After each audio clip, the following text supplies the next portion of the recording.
Car fortune tout se dit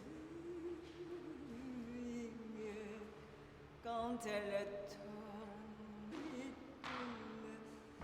ton corps dessus. Mais c'est lui qui gît lourd de son monde. Laisse-moi en débat.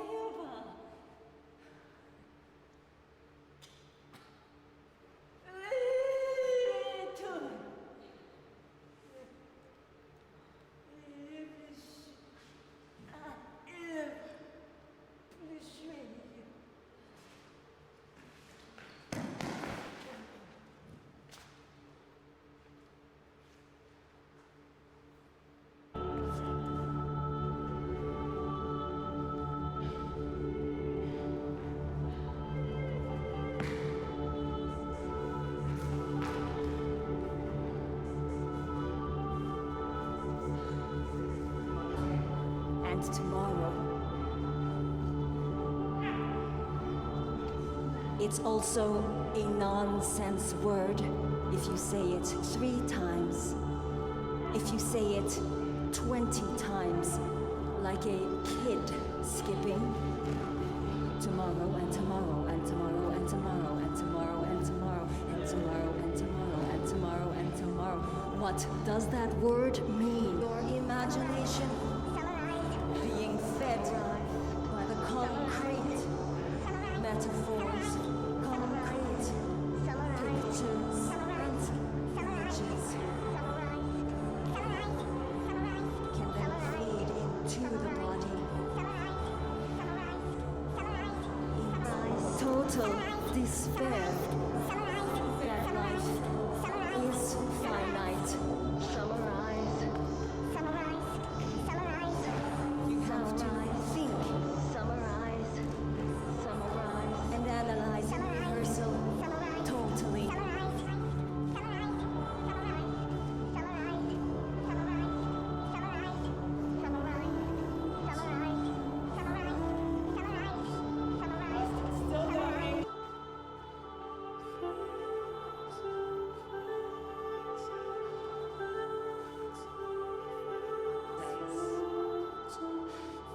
But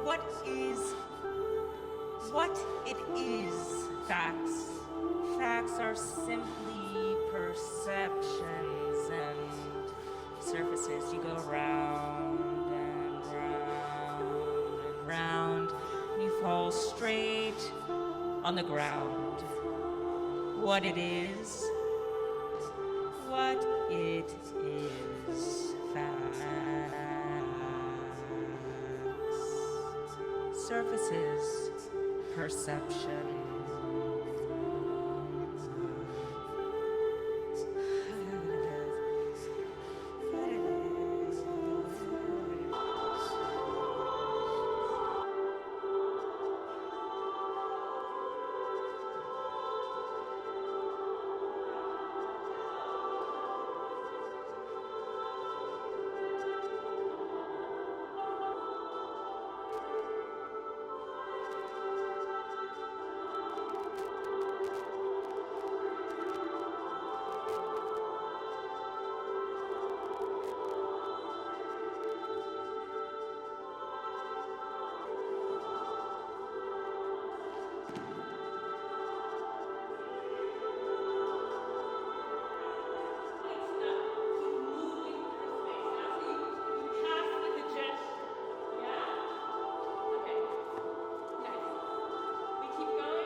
Okay, so this was a new work called Deader Than Dead by Ligia Lewis, who is born out of a conflict with historical reason, Black erasure, and ideas of linear progress, taking the lacuna that is history for non-Western subjects as a point of departure. Lewis creates a unique theatrical language with physical narration and dark humor that plays within the limits of representation. So in response to the exclusion from one's own past, Lewis leverages darkened space as a site for critical imaging and imagining. Through the poetics of nonsense, distortion, and status, imagines the world in a standstill. Welcome back. Thank you so much for having me. Yes, so I promised now you can introduce that piece. Yeah, I feel like I should share some context because it's still a work in progress. So it's actually what you saw is documentation of a live performance. Its duration is about 1 hour and 15 minutes, or at least we shot 1 hour and 15 minutes of that performance, let's say, on September 3rd, from 4 different perspectives. So you saw it changing from different angles. And the piece it's really in the early stages. It hasn't gone through, I mean, this is like the very first edit. Anyway, it's very raw, but anyhow, you could see even on the time code, like at what point in the hour we were performing. So it was like 12-hour shoot or something. Anyway. But, so it is documentation of the live performance. I guess that's super important to say. And also that the finished work, the final edit, after it goes through post-production, everything, that'll premiere in November. And the live performance will happen within the exhibition space in January, which is durational, which we'll talk about a bit now, and is kind of a sister project to a larger stage work that I will present here at the How, that the How is producing. So yeah, we'll talk about some of the themes from both projects. So last time we were together was actually at How in 2017, and we were part of this really unbelievable, crazy project called Acknowledge Loss that was created by Barbara Rice. And so we were together for 6 weeks every day in the process about death. And so I really wanted you to be here, you know, to see what was the evolution, the progress since then, because I think, you know, at the time when we met each other, I just had a miscarriage, I lost my baby, and then I was put into this, you know, project about death where we went into morgues and all these things. And I think now, you know, and when I think about the work that you did then in relation now to where you're at now with this work, and you know, we were having conversation earlier about the erasure of Black bodies and the way that we need to deaden history. So I wanted you to tell me more about that in relation to this work. For sure. Yeah, so you expressed it beautifully earlier when you described what I was working on, but this idea of kind of killing historical reason, or to find a way to create meaning outside of a Western epistemology or Western understanding of what it means to be a subject. And so I'm always writing against the grain of history because I've always been erased, and there is no condition put in place, nor has it been imagined yet of what history could look like without this form of erasure. And I don't know if that really makes sense, but why I work a lot with nonsense. But when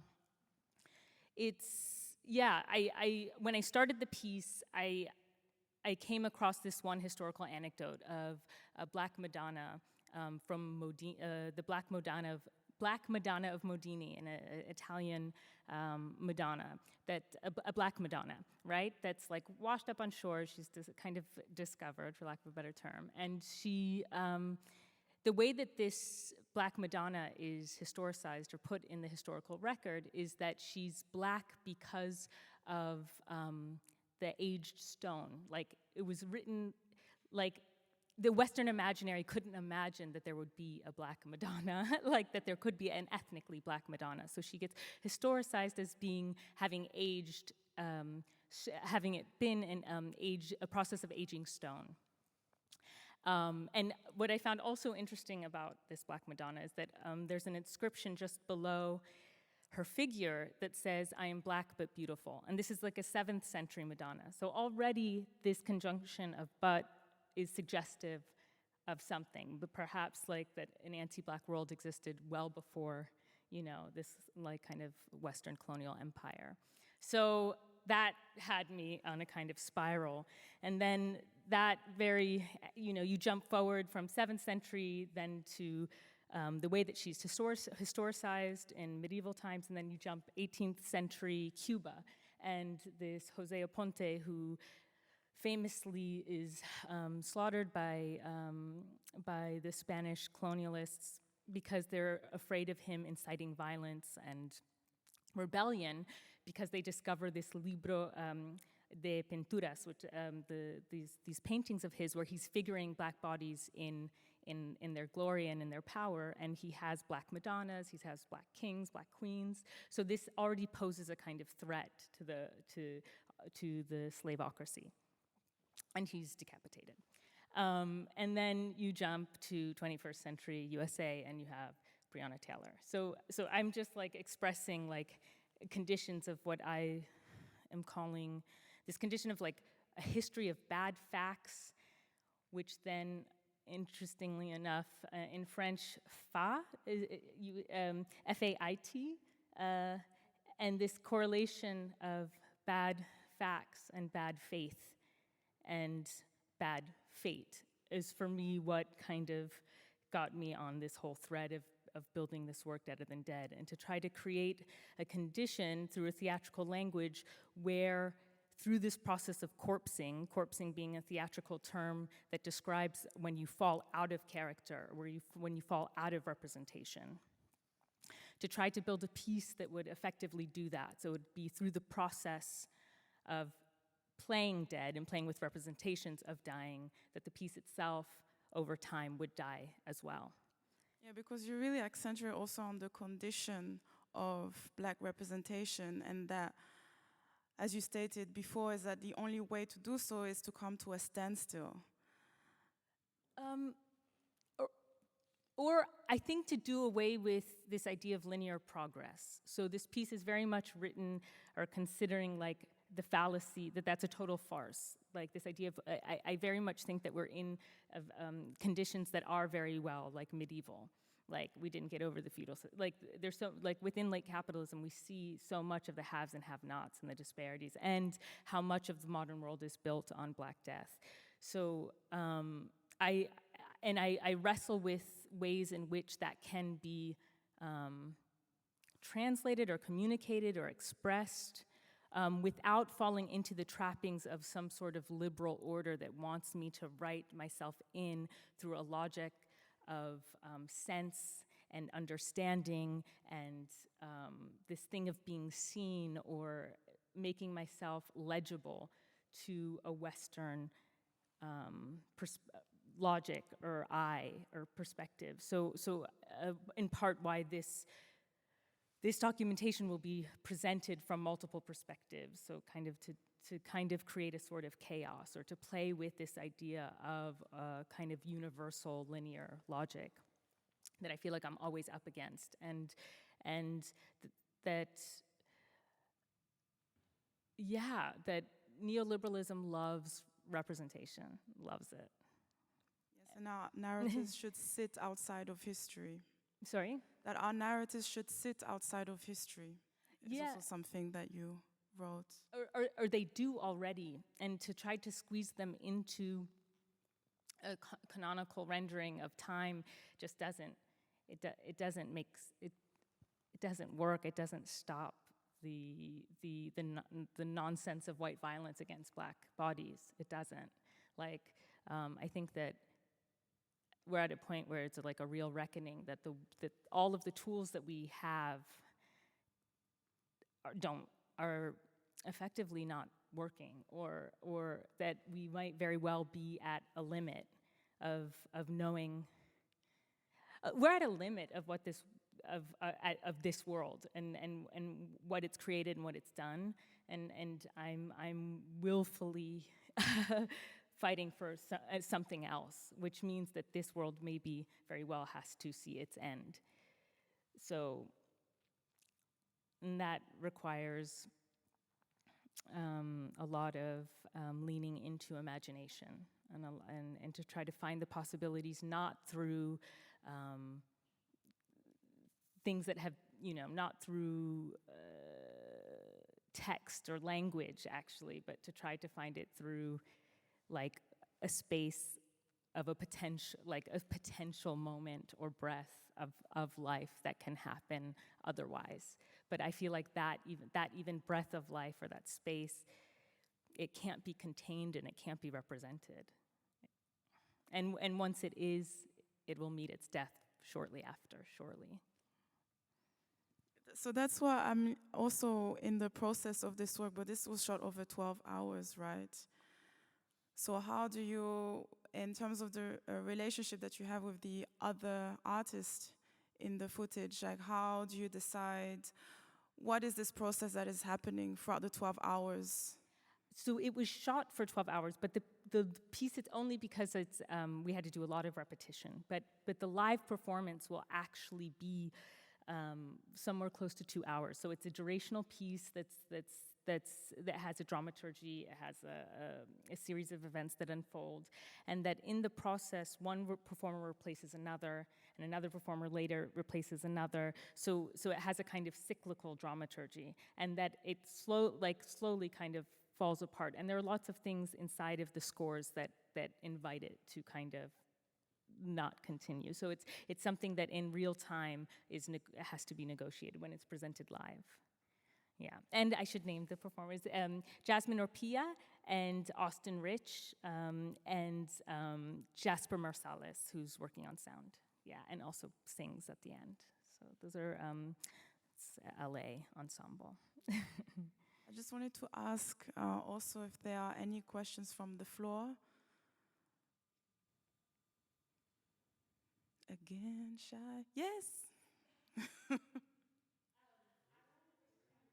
Just wait for the microphone, because it's, yeah.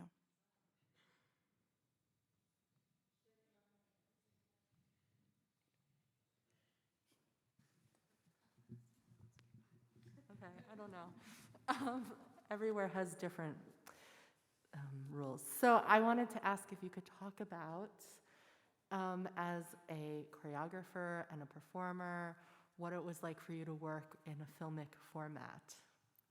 Because working in with film, even though it's documentation, I mean, I think it would be interesting to hear you talk about that. Yeah. Like translating choreography into moving image. Yeah, definitely. Well, I had to think a lot about the choreography of movement of camera. So I knew that I wanted like an area. I had to decide like the positions of camera and then the movement of camera. But I knew that I wanted mostly that the cameras were not interpreting. Well, that was the task, but they kind of did still, which is normal. But I wanted it that the three cameras were not interpreting, and that there was one that was moving really incessantly, and that I wanted to have a sort of chaotic or a sort of emotional, a very emotional lens that sort of misses the body and then catches it again. And so yeah, I just had to think of it about kind of what do I want in the frame and what do I want outside of it. And for me, that's super important always, because I always think in relationship to the frame, especially because I'm interrogating the gaze so intensely in all of my works. So that was clear that this should not give the impression of a whole, but instead of pieces of a whole. And and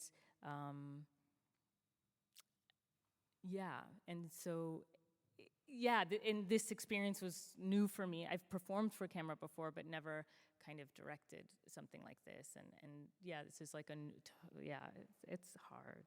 Wow. So hard. It is totally another language. It totally is. And I think the conditions of COVID, especially in Los Angeles, are what kind of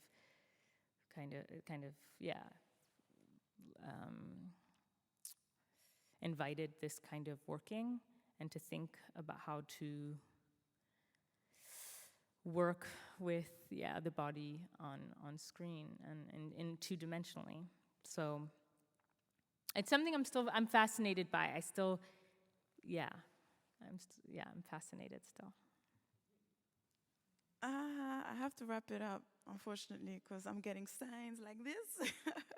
I want to thank you, Ligia. It's too short, I know, but I think it's amazing that you're here and that we're able to see this work and have this conversation with you. No, So thank you. a big round of applause again to you. Thank you. And the piece is, please, check. It'll be on the Hammer website, the Hammer Museum website, the final piece, because this is really just, I had to cut it. I made a cut for this evening. And then you're coming back here on stage in November also to... Or no, the creation begins in November, but the premiere is in April 2021. Okay, good. Thank you so much. I feel terrible to cut it like this, but we're going to continue this conversation over dinner. So I want to see you back here tomorrow. Tomorrow will be a heavy program, so we're continuing with our chapter Sonic Healings. And we will actually start in How To with the work of Sajjan Mani. It's a durational performance over 2 days, which is called Tiger von Oderspoor, which is looking at the kind of fragments of colonial films in Berlin. And he will start at 4 p.m. tomorrow until 7:30 p.m. It's free, and you can walk into the space. And then we also have our radio session from 5 p.m. tomorrow with WeAreBornFree Empowerment Radio, and that will feature Man Meat Cow and Mr. Kolfer, who were actually live here on stage on Monday, so it's a recording of their live set. And then we will start with our stage program here in Hall 1 at 8 p.m. with a dance piece with Nashika Nedzril, with the musician Nathalie Anguezomo, and then we will conclude it with Shannon Zere with So Fukushima. So I invite you to come tomorrow and the day after that, all the way through Sunday, and to share all these experiences together. So thank you for tonight, and let's speak outside together. Thank you so much. Thank you, all. Quincy.